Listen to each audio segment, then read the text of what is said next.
J'appelle maintenant le docteur Fron pour blouse blanche, colère noire, pour quelques minutes.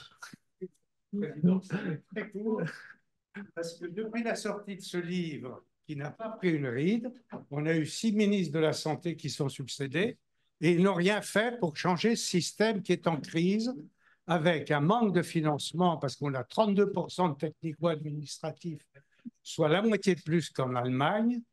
Et je voudrais donc brosser rapidement les conséquences de 65 ans de traversée de la médecine que j'ai fait, en analysant depuis 20 ans les conséquences des mauvaises réformes. Il y en a eu des bonnes, bien sûr. Et en partant de la formidable réforme qui a été le plein temps hospitalier, mais qui a séparé deux mondes, le monde de la ville et le monde de l'hôpital.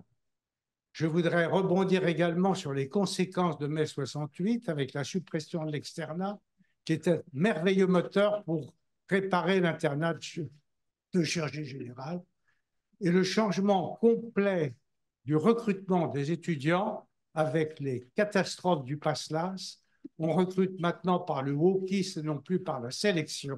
Tout ça est analysé dans le livre.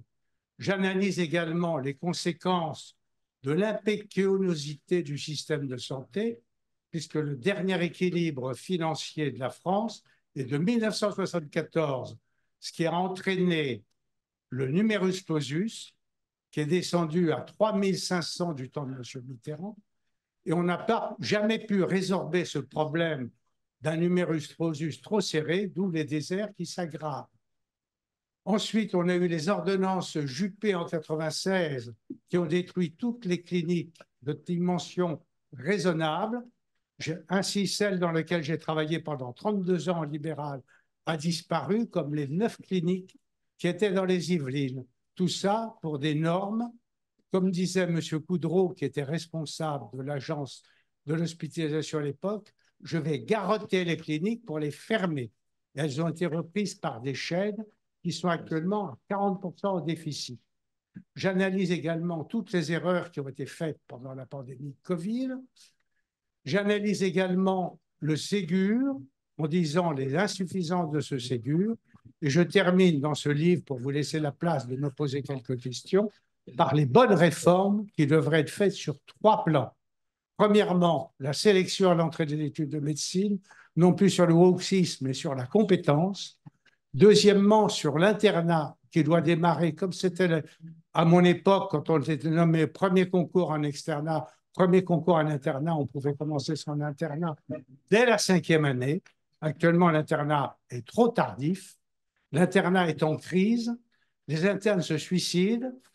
En tant que vice-président de l'Association des internes des hôpitaux de Paris, j'essaye de défendre une revalorisation de l'internat. Il faudra que l'internat de médecine générale commence dès la 5e année, mais pour ça, il faudrait tordre le bras des doyens qui sont très jaloux de leur chair et très jaloux de leur cours, de façon à garder leur emprise qu'ils ont obtenue depuis mai 68 avec l'éclatement des universités. Et dans le dernier chapitre, je développe tous ces éléments pour expliquer comment on pourrait enfin sauver notre système de santé qui est quasiment en faillite. Voilà. Merci au docteur Fron. Si vous avez des questions, je suis prêt à vous entendre. Merci au docteur Fron. Néanmoins, les deux doyens n'ont pas perdu le pouvoir. Je vous rappelle la loi LRU de 2008 qui a justement redonné le pouvoir aux universités et à l'autonomie. Merci de votre présence pour cette séance. La séance est suspendue et elle reprendra donc la semaine prochaine, le 27 mars prochain.